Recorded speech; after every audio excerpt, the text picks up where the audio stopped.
Going the distance with local sports. This is the X Sports Network. Top quality equipment rentals at the right price. It's not too good to be true at Rent Right Equipment and Sales. We guarantee clean, reliable products that are up to your standards. Our family-owned business has been doing that for more than 40 years. Let our friendly and knowledgeable staff take care of you from purchase to maintenance. Saws, drills, lifts, mowers, generators, you name it, we've got it. Stop by and see our inventory today, located on Buffalo Road in Lawrenceburg.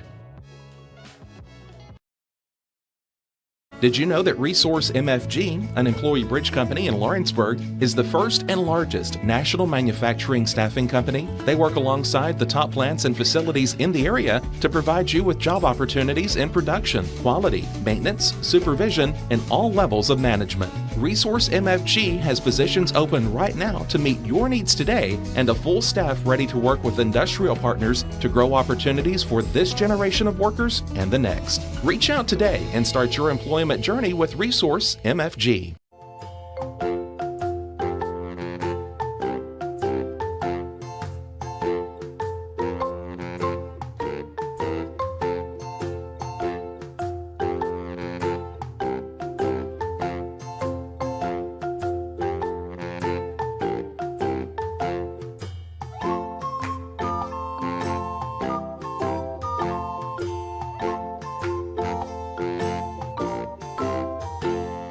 At Smith Tax and Business Service, we offer many services. Along with personal income tax prep, we also offer tax preparation for corporations and partnerships. If you're a small business and looking for some extra help, give us a shout and we'll get you fixed up.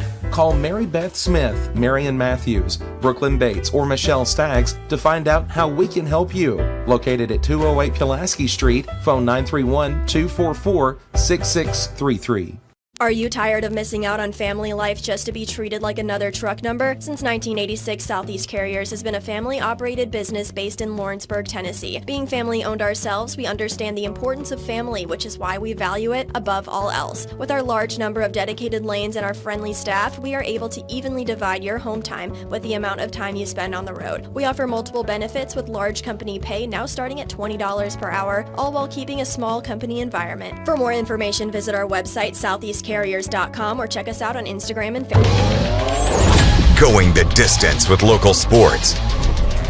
This is the X Sports Network.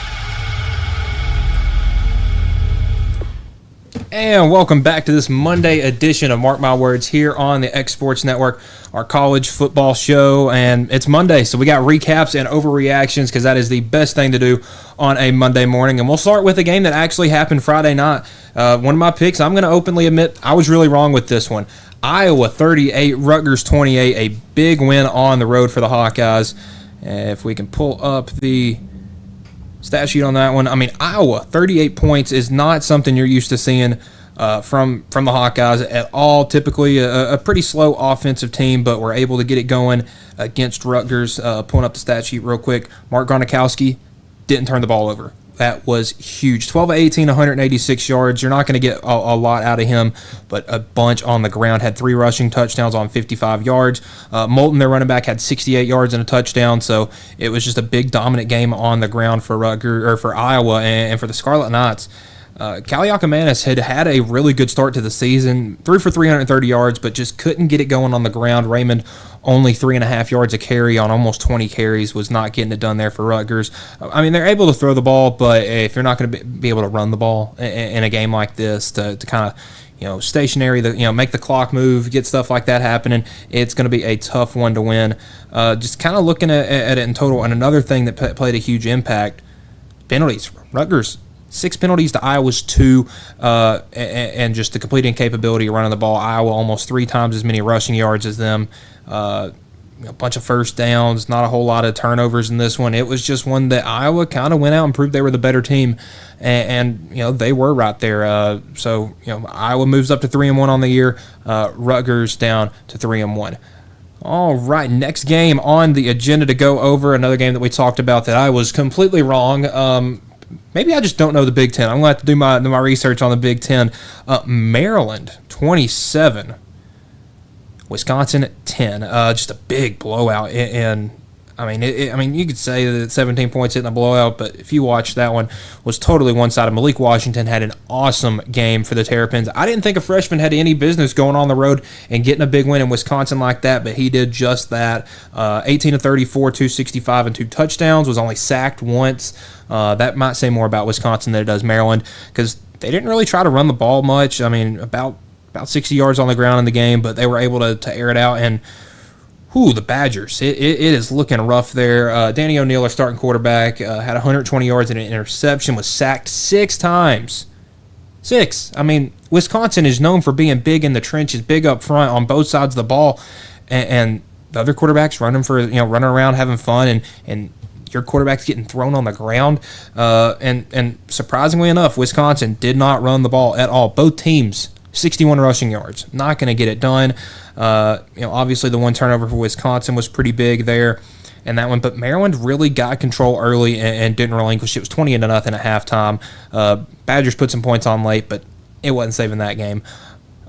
So Maryland might be the real deal. They're 4-0. Wisconsin drops to 2-2. Not looking too hot there for Luke Fickell. I mean, what has happened to Luke Fickell, guys? I mean, we've had this guy at Cincinnati making the playoff, beating Notre Dame, doing things like that, getting NFL draft picks left, right, and center, and he's gone to a better program in Wisconsin. I mean, you don't look at Cincinnati as your typical front runner in football, but Wisconsin typically has been. You send a good coach to Wisconsin, and they haven't been good at all ever since he's been there. I mean, that first year you could kind of tell things were going to be, just a little bit off, and I mean they have been just since the moment he got there. I'm not really sure what's going on with him. I mean, 78 and 40 overall as a head coach, and really most of that's come. Most of that was from his time at Cincinnati. I mean, just the 7-5 in 2023. They lost the bowl game that year. 5-7 last year after starting 5-2 and losing 5 in a row. So it has not been a good start to the Wisconsin era with Luke Fickell. But now this year he's had quarterback injury issues, which usually it can lead to a rough start to the season. Maybe they can turn it around and he can stick around. But one of the guys that I don't hear about being on the hot seat at all, definitely getting a little warm up there. In Madison. SMU TCU, the battle for the Iron Skillet. The last time, at least scheduled for right now, the 104th and last scheduled meeting as of now, so nothing up to, I believe, 2029. TCU 35, SMU 24. Mustangs taking a big step back after the playoff run last year. I really don't know what it is, if it's the offense. I mean, you get running back transfer TJ Harden from UCLA, who has been a pretty big part of this team. Kevin Jennings, though, has had a huge turnover problem. Had 2 interceptions in this game, TCU lost, or SMU lost a lot of pieces. TCU, though, on the other hand, looked awesome. Josh Hoover, he got my respect. I did not think TCU had much business in this game. I thought that they had played a bit of an easy schedule. They might just be the real deal, folks. Josh Hoover, 22 of 40. So he didn't even, that's not that great a percentage. That's just over 50%. The 5 touchdowns, 379 yards. I mean, that tells you what you need to know. This team did not need to run the ball, but they did it pretty well. 517 yards of offense for TCU, 380 through the air, 140 on the ground. Outgained them every which way. SMU 2 turnovers. TCU didn't play great. They were sloppy with their penalties. And offensive line play may leave a little to be desired, but TCU looking really good at 3-0 on the season. And the probably the biggest game in the morning slot, we'll go to Texas Tech and Utah. Texas Tech 34, Utah 10. What happened here?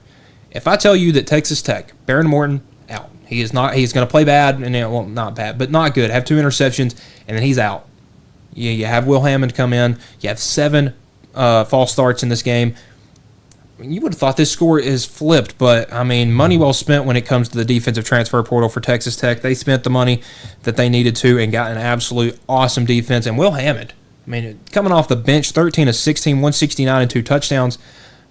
Some guys can't do that warming up, and he did that coming off against what we thought was a pretty good Utah defense. They ran the ball really well. Hammond obviously is a bit more mobile than Morton. Dickey had a good game running the ball, 2 touchdowns on the ground there. And the defense, I mean, you can kind of, I don't like to look at the box score and tell you what happened in a game. But when Texas Tech, your leading tacklers are your linebackers, that's what you want. For Utah, I mean, you had 3 of your 4 leading tacklers are defensive backs. That means they're getting to the second level a lot, which is not a good indication of a good game. And then Devin Dampier, the transfer quarterback from Utah, came in from New Mexico State, did not look good. He looked pedestrian. I mean, he was one of those guys that people saw in the Heisman talks early in the year because of how well Utah had looked. And then you go back and look at their schedule and realize they played UCLA, Cal Poly, and Wyoming. Most quarterbacks are probably going to look good against that. So maybe pump the brakes a bit on Utah. But Dampier, 162 yards, 2 interceptions, had a fumble, was only able to run for 27 yards. And we're starting to see a trend in college football, and I'll probably go into this more on our show Wednesday. If your leading rusher is your quarterback and you are a major conference team, you need to watch out. If you can't run the ball today, in today's age, now obviously we see football is very offensive and you're not going to put up a whole lot of points running the ball every play, but if you can't stabilize your run game, which you look here from Utah, their guys are getting 10 carries and getting 3.5 yards a carry, it's not getting it done. If you're not able to run the ball, you're not going to be able to win games. Obviously, your quarterback can be a viable running option when you need him to be. You cannot run him every week, especially a guy like Dampier, because he's not your 6'5", 245-pound quarterback. I mean, I'm going to pull up his actual height and weight just so I don't get this wrong, but he's a little guy. He's 5'11", 204.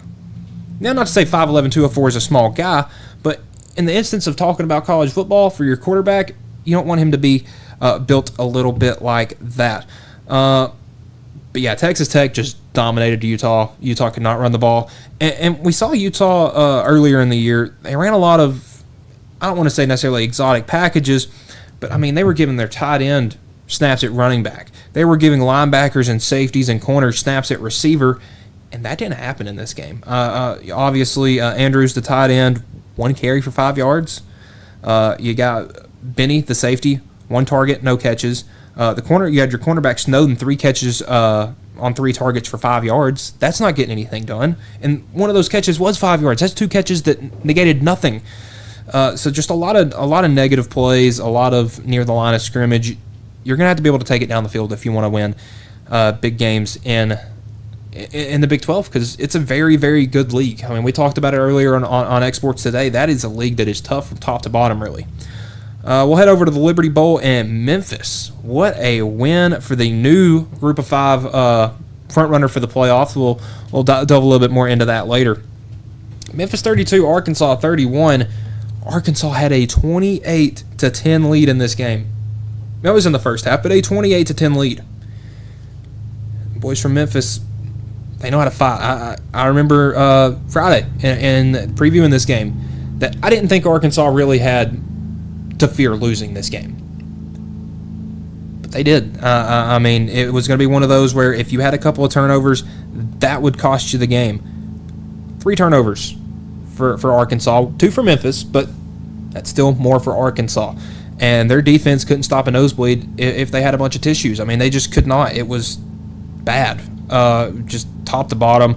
I think Arkansas's offense looks fine. Taylor Green threw for 325 yards. Washington, and Green both run for over 50 yards. They're both in the top 10 in rushing in the SEC. But you got to fix some stuff on defense because you cannot let a team like Memphis. I mean, you look, their quarterback ran for 103 yards on the ground on 16 carries. That's 6.5 yards a carry, 2 touchdowns. Smith, their starting running back, 12 carries, 147 yards, and a touchdown. I mean, he had a 64-yarder, but that doesn't really, I don't think that negates anything too much. But listen, Memphis was able to get the job done. They looked good on really both sides of the ball and proving that they can slow down Arkansas's offense enough to outscore them. Proves that they are a big Group of 5 contender. We'll head to the state of South Carolina, where this game started in the morning slot and ended almost in the night slot. Syracuse 34, Clemson 21. What has happened to Clemson?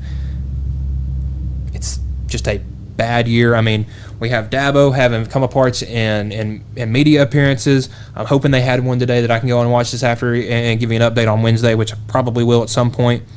But look, folks, this Clemson team could just as easily be 0-4 with losses to Troy. I mean, they were down 16-0 in that game and still came back and won. You lose to LSU. An LSU loss, I mean, that's probably your best-looking thing on your resume right now. You lose to a good Georgia Tech team. You lose to Syracuse, though.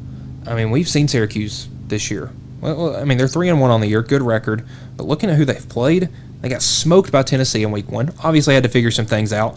Last week 2, barely get by UConn in overtime at home. Yeah, you go smoke Colgate the week after that. But you're able to come on the road, score, do an onside kick, score again. I mean, it was 10-0 before Clemson ever touched the ball. But just incredible play from Syracuse, just top to bottom. Steve Angeli had a great game, 18 of 31, 244, and 2 touchdowns. They were able to run the ball with Willis. He had 90 yards. But a little bit of bad news coming out of this one. Steve Angeli is going to be out for the remainder of the season with a Achilles injury. I don't believe if it was. I don't know if it was exactly if it was torn or just a really bad strain, but he is done for the season. So definitely not a good look there for Syracuse. But I mean, Ricky Collins is. I said it earlier. He'll probably still throw for 2,500 yards in the remaining 8 games, just because it seems like that's what Syracuse does. They just get a guy and make him throw for a ton of yards, and it's fun to watch. So, but a big win right there for Syracuse, and that seat is starting to get warm in Clemson because Dabo's excuse was, "Hey guys, we're winning while I'm here." Well, now we're not, and you look like an idiot going up there talking about, "Oh, we win when I'm here." Well, if you're not winning anymore, you look like an idiot. We will head to the great state of Mississippi for this one. Tulane, 10. Ole Miss, 45. Tulane no longer this is the 3rd week in a row that we have a new favorite out of the group of 5. We saw USF. They got humbled by Miami. We saw Tulane. They get humbled by Ole Miss. Memphis beats an SEC team, so that's worth what it is. I think Ole Miss has found their quarterback. Second straight week where you don't really get much out of Austin Simmons with the injury, but he had been a turnover problem, and I've mentioned it a ton of times on this show. You know who really wasn't a turnover problem at all? Trinidad Chambliss. If you don't know, this guy is a transfer from a D2 school, Ferris State, who is a national power in the Division II world. Trinidad Chambliss, 17 of 27, 307 yards and 2 touchdowns, and then added 14 carries and 112 yards on the ground. Quan Lacey had 2 touchdowns again. I mean, that guy has a ton of touchdowns on the ground already through the early going in this year. Logan Diggs got in the action with the touchdown. Good to see him having sort of a bounce back here for Ole Miss, but Jake Retzlaff wasn't able to get anything going. Just over 100 yards total, 50 on the ground, 50 through the air. Did not look good. I mean, Tulane was able to run the ball all right, 178 yards on the ground because they could not throw it whatsoever. Ole Miss's defense looks really good. Ole Miss looks really good, and that's panning up for it to be a huge game in next week that we'll start talking about on Wednesday. Final from Lincoln, Nebraska. Michigan 30, Nebraska 27. I didn't think Michigan would be able to run the ball against Nebraska. I thought their defense would be much better than that. And then Justice Haynes happened. 17 carries, 149 yards, and a touchdown, one of those being from 75 yards out. You had Marshall, the backup running back for Michigan, 6 carries, 80 yards, and a touchdown. And then Bryce Underwood got in on the fun, 8 carries for 61 yards and a touchdown. So Michigan, doesn't matter who they have on their team, they are going to put a bunch of guys on the line, and they're going to run it down your throat until you prove you can stop it. Because Bryce Underwood did not have a great game passing the ball. 12 of 22, 105 yards, no touchdowns. I mean, he was almost as good just turning around handing it off every time. Now, Michigan's got to get better in the receiving game. You can't be a top 25 team and not be able to throw the ball. I said this earlier. You can't be a good team without running the ball. Well, you also can't be a really good team without being able to throw the ball. And looking at their wide receiver room, I don't know who's the guy that can make the play for them. I mean, McCauley had a pretty good game in Oklahoma a couple weeks ago, but really we haven't seen much from him since then. But Michigan 2-0 in the Biff Poggi experiment. And the reason this game, this was one of those that did not feel as close to the scoreboard led it to believe. They'll have Sharon Moore back next week. They'll have a lot less stupid penalties and stupid moments like they had in this one. Because, they did a really good job. I mean, they outrushed Nebraska 286 to 43. Now, Dylan Raiola threw for 300 yards, had the Hail Mary. It was fun. But he was also picking himself off the ground a lot. Got sacked 7 times. Like I said, Michigan just builds up in the trenches, and they either run it down your throat or send a lot of pressure. And both of those things were true, and they worked. And it was just enough to get the win against Nebraska. So Huskers, they're, I think, 0 of their last 29 against ranked opponents. And that's going to keep going until they prove that they can run the ball and build a good offensive line. You got to be good in the trenches if you want to be good in the Big Ten, and Michigan exposed that.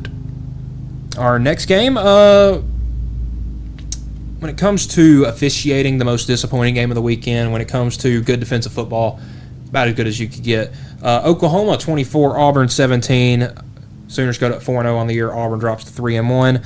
A lot of interesting stuff going down on the Plains. We'll get to that later. John Mateer, he's still your Heisman frontrunner. 24-36 for 271 and a touchdown in that one. Another team similar to Utah, where it hasn't bit him in the butt yet, but it might. We'll go into Oklahoma's schedule here in a minute. John Mateer is your leading rusher in that game. 10 carries for 29 yards. Your next running back, Blaylock, 11 carries for 13 yards. Javonte Barnes got 1 snap. Nothing. Jaden Ott didn't even get a touch in this game. In rushing sense or receiving sense, did not touch the ball. So I don't know what the Jaden Ott experience has become in Oklahoma, but it's not good. Spent a lot of money on him and Mateer's the only one that's delivered so far. It was a very poorly officiated game. We saw the Satania, his fumble that was picked up by Auburn and taken back for a touchdown that was overturned. We saw the Oklahoma had the little play where they run a guy off and then kind of sneak him out there. It was Satania again. You sneak off. It's like a little high school trick play. That one was just completely referee negligence. And then, Auburn had a trick play lined up for wide receiver Eric Singleton to on a double pass from Jackson Arnold to Eric Singleton to Cam Coleman. Cam Coleman was getting tackled in the air trying to go for this pass, and the official had his back turned to him. Now, Auburn went up and ended up scoring on that drive, but, this changes the game from 24-17 Auburn to 24-17 Oklahoma to 24-17 Auburn, and we are talking completely different about these two teams. But I'm not going to sit here and try to say that Oklahoma didn't deserve to win this game, because Jackson Arnold got sacked 10 times in one game. I wrote it down. Let me make sure I get the number right. It's 14 or 18. 14. There are 14 teams in the country that don't have 10 sacks this year, and Oklahoma did that in one game. And Jackson Arnold was, and usually you're like, oh man, that offensive line was terrible. Well, they probably gave up 3 or 4 of those on his own. But the rest of those were props to Oklahoma's defense. Arnold would get the snap, look at his first read, and that would be covered, and then he just stands there, just holding the ball, waiting to get hit. And Arnold is a viable runner. You wouldn't know that from this game. 21 carries for negative 11 yards, and that is adjusted for sack numbers. So, he ran the ball all right if you take out the sacks, but the sacks count. And that was a big drive killer, and that's why Auburn was only able to put up 17 points. But Cam Coleman might be the best receiver in the SEC, talent-wise. It's unfortunate that he doesn't have a great quarterback to throw to him, because Jackson Arnold has gotten better at throwing the ball, but it's not great. And this whole weekend kind of felt like Jackson Arnold going back to see his ex-girlfriend that dumped him, and he was going to go fight the new boyfriend, and then got his butt handed to him. That's kind of what happened here. So a big win for Auburn, and or a big loss for Auburn as they head into a game next week on the road at Texas A&M. That'll be a game we'll talk about a little later. And then Oklahoma, a much-needed bye week as they start to head into SEC conference play. Notre Dame 56, Purdue 30, a really high-scoring game. Was kind of surprised that Boilermakers were able to put up that much. But listen, Notre Dame did not have to throw the ball in this game. Their quarterback was 10 of 12 for 223 yards and 2 touchdowns, but they didn't really have to throw the ball. Jeremiah Love, 20 carries, $157 and 2 touchdowns. Jadarian Price, 9 carries, 74 yards and 3 touchdowns. They were able to handle everything. Malachi Fields and Jordan Faison are some really good receivers for Notre Dame. But maybe watch out for Purdue. Obviously, you look at them, they're 2-2. It's not the greatest look in the world. They were able to put up a bunch of yards in this game and were able to get points on the board. They executed really well off Notre Dame's turnovers. and were able to put some points up, but their defense couldn't get a stop to save their life, and they were getting run up and down the field all night. Another game that had a monstrous long lightning delay. On to the night slot. South Carolina 20, Missouri 29, a big home win for the Tigers. And listen, that was a game Missouri was trailing heading into the fourth quarter. It was 20-18. And Lenore Sellers had thrown the ball really well, had over 300 yards. But another example of a quarterback cannot be your best rusher on the team. Now, Lenore Sellers did not lead South Carolina in rushing. He actually had negative 28 yards because he got sacked 5 times.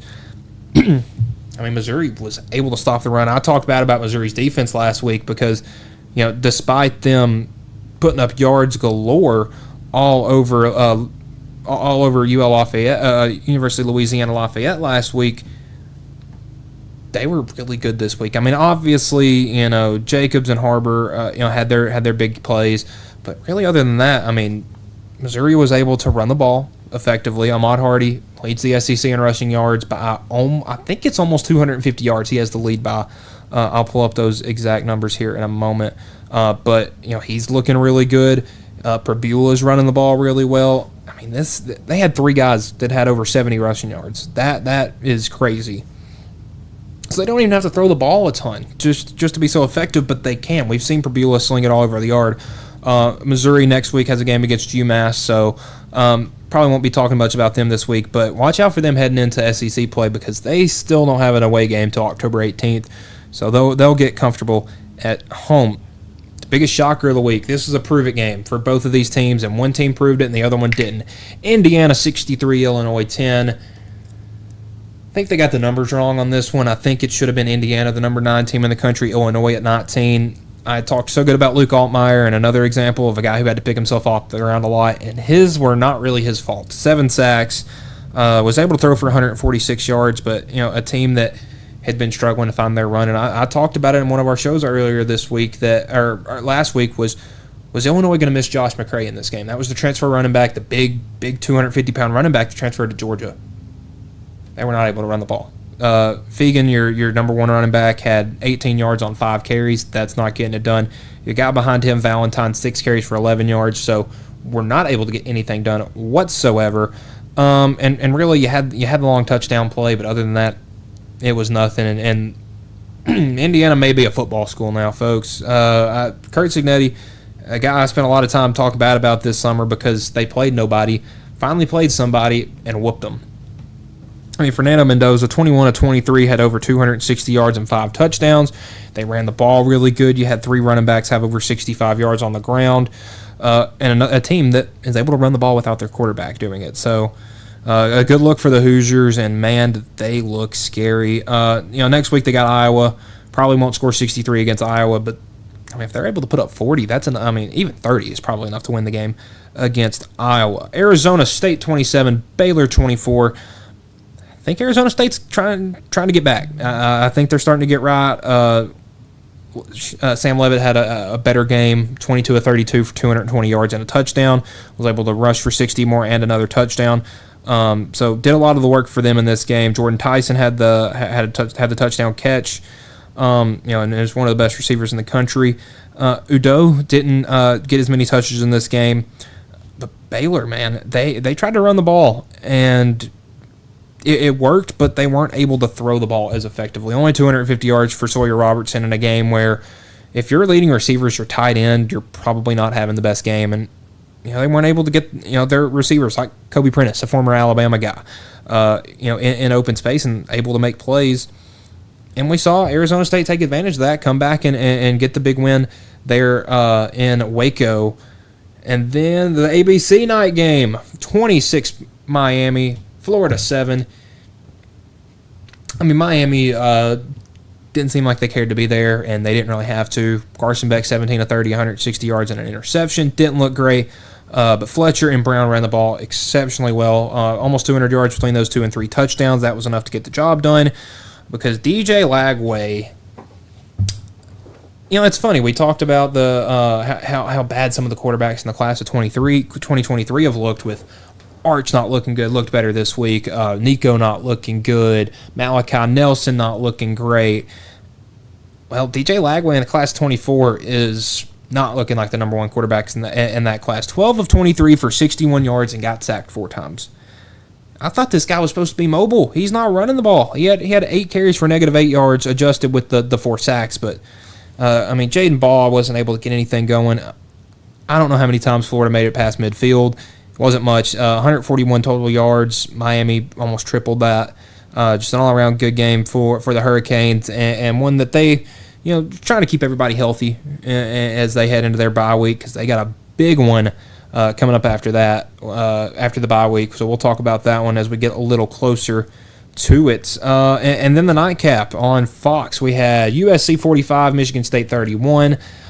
I'm not really sure what to think of USC yet, because their defense did not look great. Gave up 31 points.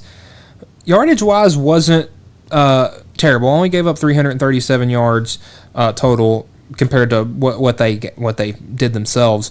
Aiden Childs looks pretty good, 12 of 21. Probably want those completion numbers a little better. Was able to get 3 touchdowns, rush for 1. Another team that was unable to run the ball, but Jaden Maivia for USC has been outstanding. 20 of 26, 234, and 3 touchdowns. Was also able to rush for 2 more. And then you had 2 guys, Jordan and Sanders, ran for 160 yards, ran for 90 yards. So you're getting a lot of production even on the ground. So nice to see that wrinkle come back to Lincoln Riley's offense. So a great week all in all in college football. And now we will do my favorite thing to do on Monday. Let's look at the new AP poll, because the AP poll is always something that's subject to a lot of criticism. So we'll take a look at it. Let me pull it up real quick. Here we go. Not a lot of. I'm going to pull it up on the Associated Press website just so I can see how many jumps we have, because not a whole lot of movement. You had some teams that didn't play. Ohio State didn't play. They stayed at number 1. Miami made the jump from 4 to 2. We saw LSU and Penn State both take a step back. LSU probably deserved to take a step back. That win at Clemson is starting to look worse and worse. It's funny to say that a game at Clemson, a win at Clemson is looking bad. Georgia 3-0 did not play. Oregon up to 4-0. Oklahoma up into number 7. Wow, I mean they jumped 4 spots. Florida State down to 1. Believe they were off this week. A&M off this week, jumped up a spot. Texas fell down 2 spots after a pretty convincing win against Sam Houston, but Sam Houston's not the greatest. Indiana up to 11. I think maybe they should have had that number 7 spot that Oklahoma has. Indiana team is one that's really impressed me, and I'll start defending them now. Texas Tech up from 17 to 12. Ole Miss stayed where they were. Iowa State dropped a couple of spots, but they're still having a good year. Tennessee stayed where they were. Georgia Tech up a couple of spots. Alabama dropped 3 spots during the bye week, so the bye week must have really gotten a handle of them. Vanderbilt at 18, up 2 spots. Michigan jumped up 2 spots to number 19. Missouri up 3 spots to 20. USC up 4 spots to 21. Notre Dame up 2 spots from 24 to 22. Illinois plunged all the way to 23. And then 2 new teams in, TCU at 24 and USC at 25. We saw Utah drop out this week. We saw Auburn drop out this week. But looking at some of these teams getting votes, Auburn's the first team out of the top 25. Mississippi State next. I don't know how they're not ranked. They are the first team, I'm pretty sure I read in the history of ever, that is an SEC team that has gone 4-0 and has not been ranked. And it's not even like they played 4 nobodies. I mean, they beat that Arizona State team that, while they're not ranked, are still a pretty good team, and we're number 12 in the country when they face them there. And big news, actually. So we were... there were reports coming out that the SEC was going to be releasing their annual opponents with their new 9-game conference schedule, where you'll have 3 annual opponents and then rotate the 6 every year. Those were actually leaked today by Chris Lowe from On3, and we'll take a look at some of these.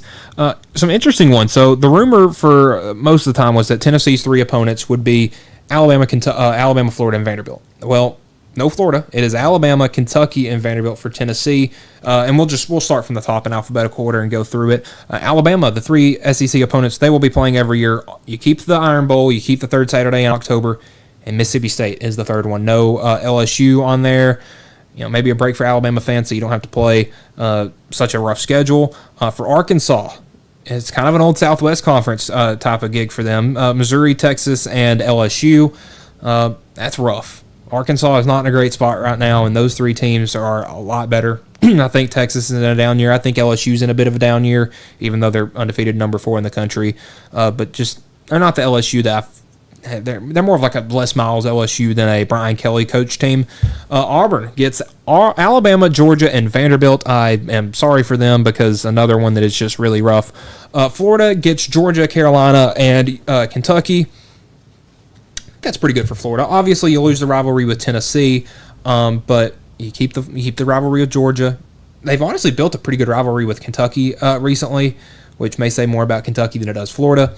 On to the Bulldogs. They keep the Deep South's oldest rivalry with Auburn. You keep the world's largest outdoor cocktail party with Florida, and you throw South Carolina in there, which is actually a traditionally a pretty good rivalry. South Carolina's played them close. They're actually, I think, the last SEC team to win a game at Auburn or win a game at Georgia. So, I'm glad we're keeping that one around. That they always prove to be pretty tough for Georgia.